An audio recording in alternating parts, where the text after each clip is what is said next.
dentro del sueño, puedes interactuar dentro del sueño con cierto protagonismo y con cierta voluntad, pero sigue siendo un sueño, que es mirar al sol cuando éste está apenas amaneciendo o cuando se está ocultando en esas franjas que no daña la vista. Cuando yo hago eso, yo empiezo a tener sueños mucho más lúcidos. Por ejemplo, he tenido conversaciones con seres queridos fallecidos que me han aportado información que posteriormente, indagando con mis familiares, he podido comprobar, incluso con nombres y apellidos, con fechas, con lugares. Hay muchos indicios de que mucha gente está despertando. ¿Alguna vez has soñado que se te caen los dientes, que estás volando, o que te encuentras en una presentación sin estar preparado? Estos sueños recurrentes pueden tener significados más profundos de lo que imaginas. En nuestra nueva serie, Interpretación de los sueños, te invitamos a descubrir cómo interpretar estos símbolos y mensajes nocturnos, y cómo la psicología moderna explica estos misterios a través de la conexión con el subconsciente. Aprende a comprender tus sueños en televisión consciente. Prueba 7 días gratis.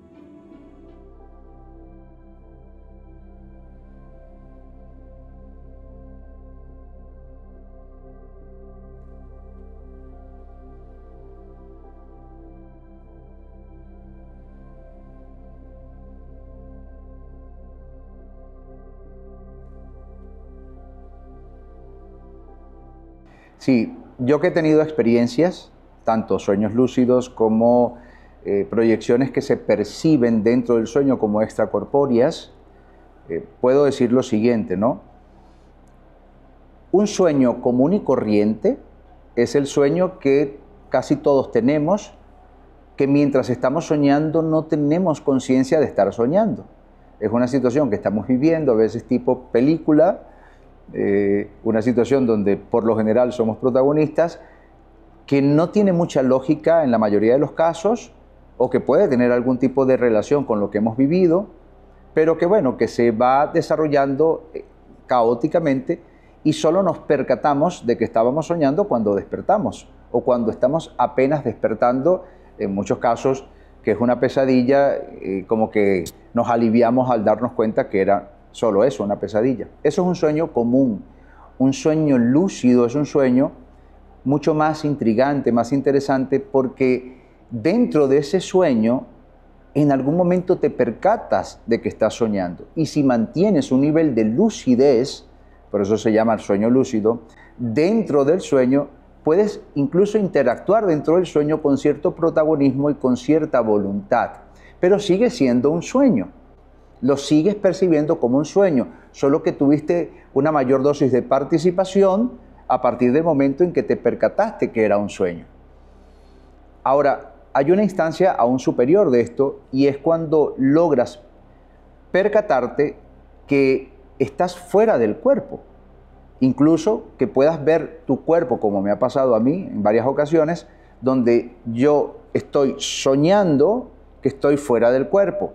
Pero lo que estoy soñando, al ver mi cuerpo en la cama, la disposición de todo lo que está, por ejemplo, en mi habitación, que puedo salir de mi habitación, que puedo recorrer algunos espacios, que escaneo lo que estoy viendo y posteriormente, al día siguiente sobre todo, compruebo que todo estaba colocado así tal cual como lo vi, o aquello que yo ni siquiera conocía físicamente, pero luego lo puedo comprobar, es decir, experiencias en donde yo estoy soñando que estoy fuera del cuerpo, que tengo conciencia además de que mi cuerpo está en la cama y que yo estoy como conciencia en esa, digamos, dinámica experiencial, y que puedo ir a lugares en donde al despertar, yo nunca había estado anteriormente, y al despertar, bien sea por satélite de Google, bien sea por fotos o porque me apersone que vaya directamente al lugar, puedo comprobar que yo nunca había estado allí, que lo que vi en esa experiencia que se percibía por lo menos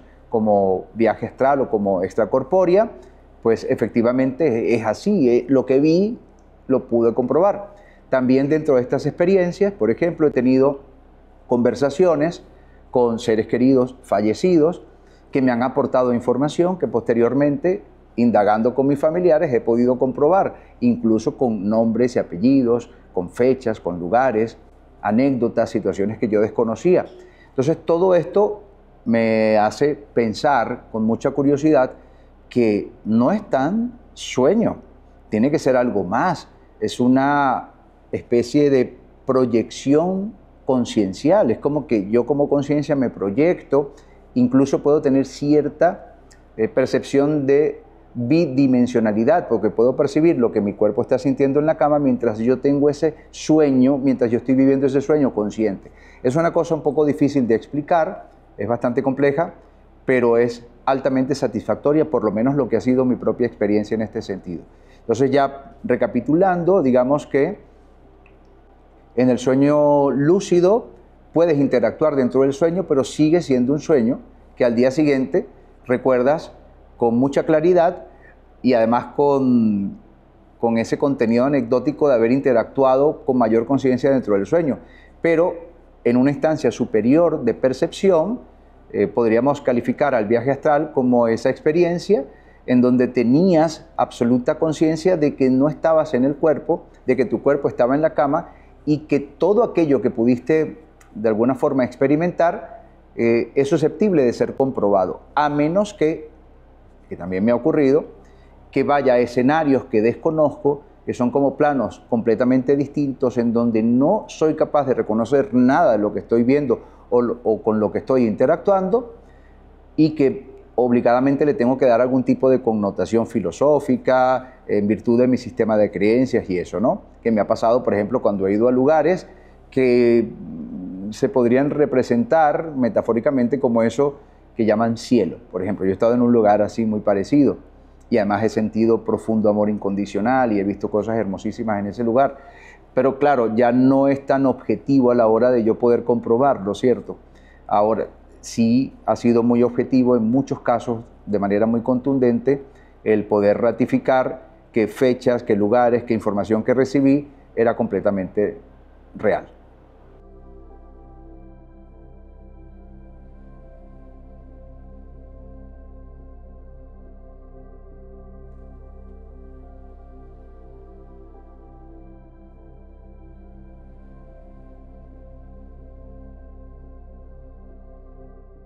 Todo lo que se puede hablar de la glándula pineal, digamos, no está filtrado por la ciencia oficial, porque la ciencia oficial hasta hace muy poco se ha dedicado a investigar al respecto de esta extraordinaria glándula, ¿no? Diminuta pero maravillosa.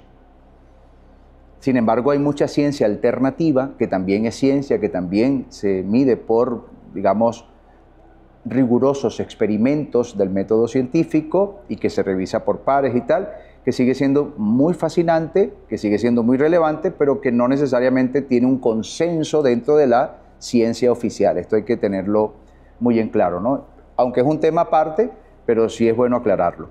Dentro de estos científicos independientes hay algunos que son muy importantes, que han podido hablar con respecto a sus hallazgos y sus investigaciones en cuanto a la glándula pineal.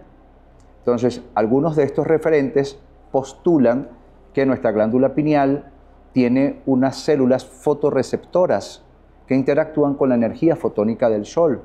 Esto es algo que yo he podido comprobar anecdóticamente, ya voy a contar cómo, ¿no? Y por qué intuyo que esto tiene bastante lógica, por lo menos desde lo experiencial en mí.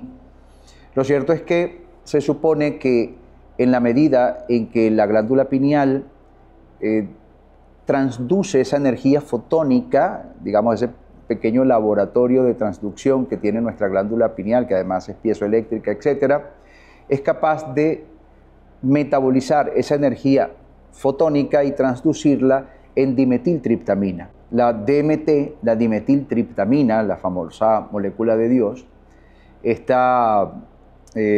digamos, esta sustancia, por llamarlo así de alguna manera, para entendernos mejor, estas moléculas, una vez que se producen de forma natural en el cuerpo y el cuerpo no las inhibe, porque por lo general el cuerpo tiene mecanismos bloqueadores, porque si no estaríamos siempre en una experiencia trascendental, pero en la medida en que bajo ciertos protocolos se logra disfrutar un poco de esa dimetiltriptamina, al parecer hay una correlación con ese sistema de amortiguación de realidad que tenemos, que es el sistema reticular. Es decir, del flujo de la conciencia nosotros recibimos una cantidad de información impresionante, miles de millones de bits de información. Sin embargo, el sistema reticular, para no abrumarnos, se encarga de filtrar a unos pocos miles de bits de información por segundo, ¿verdad? Pero es mucho más de lo que no sabemos, de lo que no percibimos, de lo que no vemos, de lo que no sentimos, que de lo que realmente logramos percibir. Es decir, que se escapa de nuestros sentidos, de nuestras antenas perceptuales, mucha información.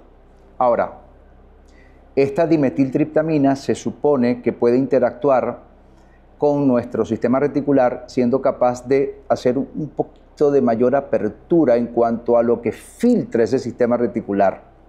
Es decir, que percibimos un poco más de información, y en la medida en que recibimos más información, tenemos acceso a información que de forma ordinaria no la hubiéramos obtenido. Ahora estamos teniendo información de forma extraordinaria, ¿verdad?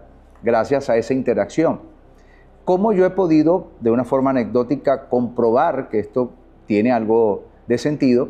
Porque yo cuando practico lo que llaman sun gazing o sun gazing, que es mirar al sol cuando éste está apenas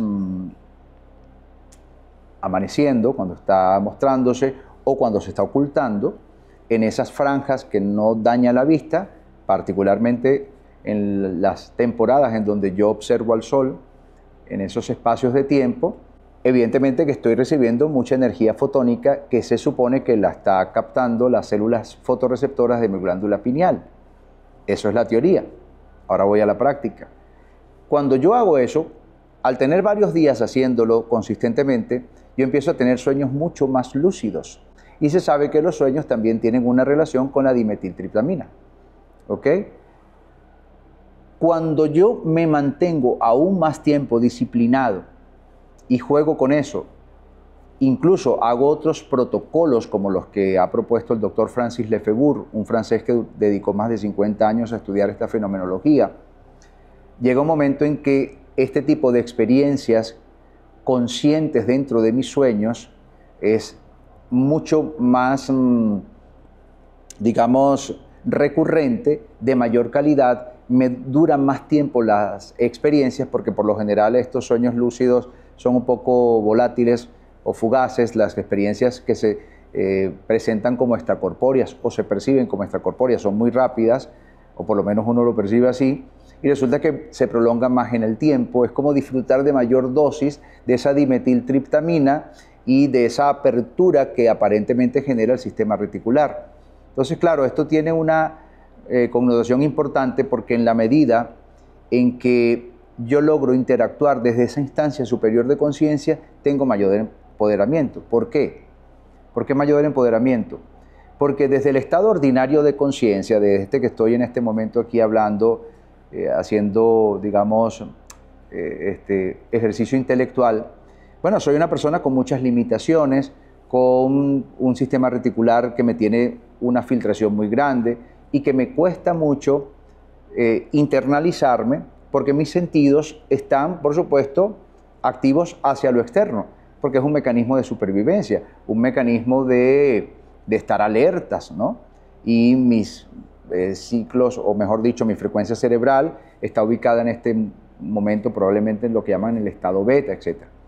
Pero en la medida en que yo logro entrar en estados meditativos, que se ralentizan esas frecuencias cerebrales, que entro en el estado, por ejemplo, alfa, o mejor si entro conscientemente en lo que se conoce como el estado teta, en ese momento internalizo más mis sentidos, mi percepción va hacia adentro, y desde esa instancia superior de conciencia, si tengo mucha dimetiltriptamina, aparentemente puedo interactuar mejor con este potencial que es desconocido completamente, digamos por la ciencia oficial, pero que algunos referentes lo han propuesto y que se está investigando, y que definitivamente nos puede brindar una solución, o por lo menos incrementar nuestras probabilidades de solucionar algún tipo de desafío que desde un estado ordinario de conciencia no lo consigo. Ya decía Albert Einstein que no se puede resolver un problema con el mismo nivel de conciencia con el cual se creó, ¿no? Entonces, entrar en estados de conciencia expandida, estados especiales de alta concentración, nos permite tener un mayor impacto epigenético, un mayor impacto fisiológico, digamos, ese papel del observador probablemente funcione con más eficacia en ese estado, y eso posiblemente, como decía, eleva las probabilidades de conseguir catalizar algún triunfo, algún logro en materia de salud, etc. Entonces yo sí creo que, por lo menos desde lo experiencial, el hecho de que al tener mayor interacción de dimetiltriptamina con mi sistema reticular, o lo que aparentemente, teóricamente es así, pero que yo lo puedo experienciar de esa manera, el permitirme tener instancias superiores de conciencia, también al mismo tiempo me facilita el activar procesos potenciales que desde un estado ordinario de conciencia no hubiera sido tan fácil.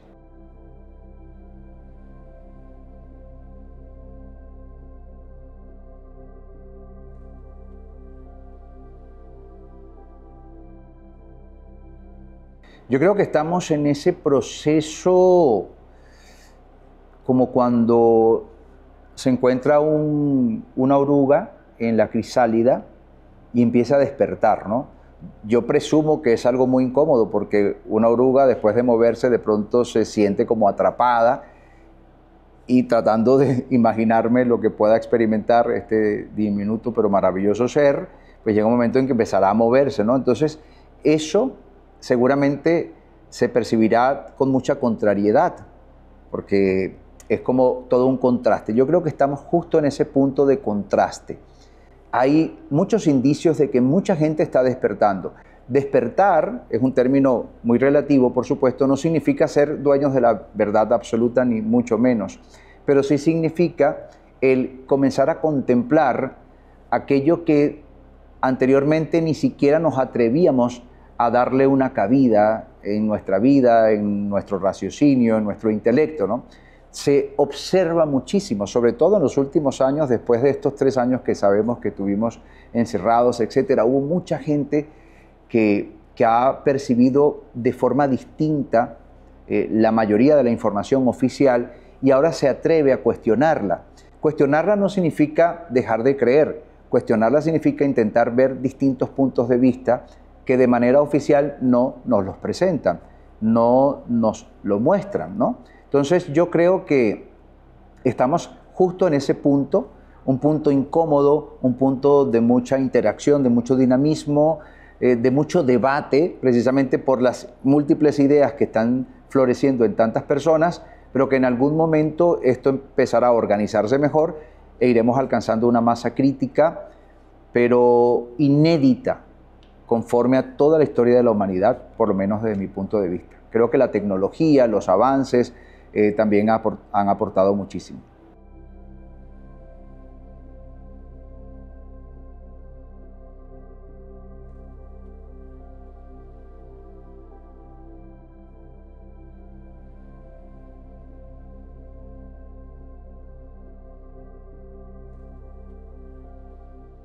Sí, bueno, es un tema bastante complicado. Yo en mi vida he hecho unas 12 sesiones más o menos. Ya tengo muchos años que no he tenido el impulso de realizar otra. En su momento lo sentí así.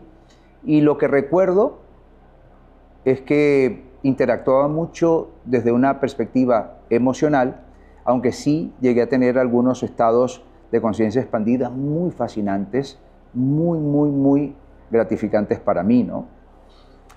Yo pienso que con un buen chamán, porque evidentemente habrá de todo, y con a esto se le llama normalmente la medicina, con una muy buena medicina, porque también habría que ver la calidad.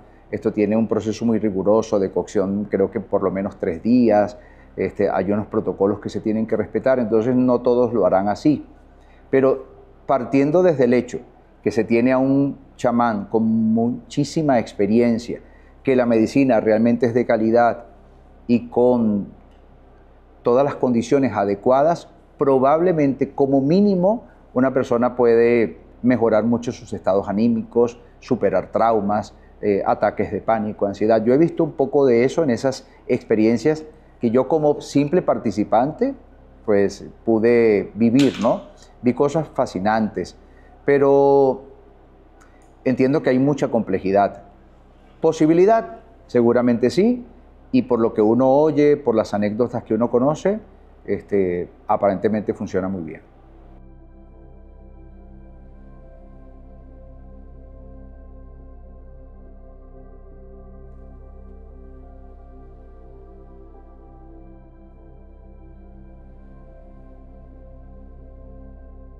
Yo creo que una asignatura pendiente que tenemos la mayoría de los seres humanos es aprender a promover nuestros propios mecanismos inherentes de autocuración.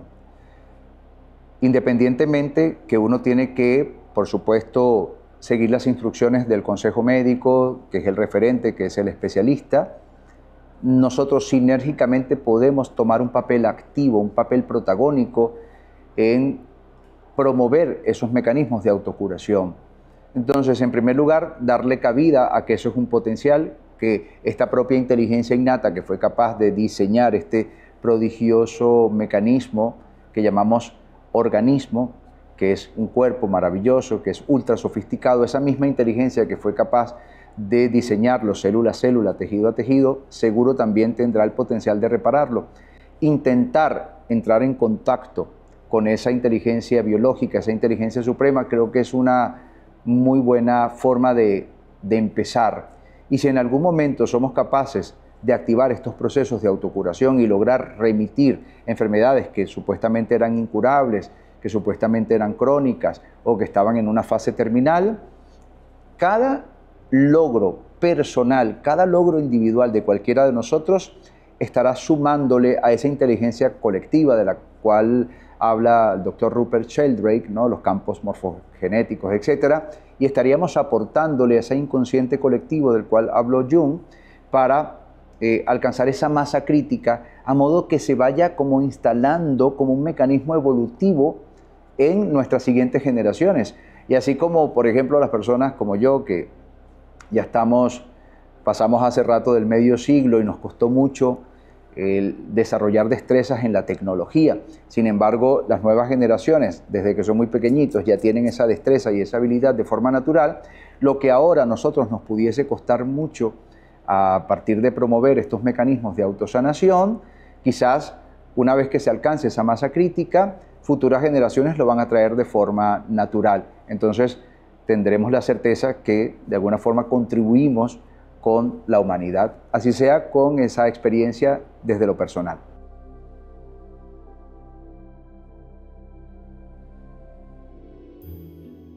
¿Alguna vez has soñado que se te caen los dientes, que estás volando, o que te encuentras en una presentación sin estar preparado? Estos sueños recurrentes pueden tener significados más profundos de lo que imaginas. En nuestra nueva serie, Interpretación de los sueños, te invitamos a descubrir cómo interpretar estos símbolos y mensajes nocturnos y cómo la psicología moderna explica estos misterios a través de la conexión con el subconsciente. Aprende a comprender tus sueños en Televisión Consciente. Prueba 7 días gratis.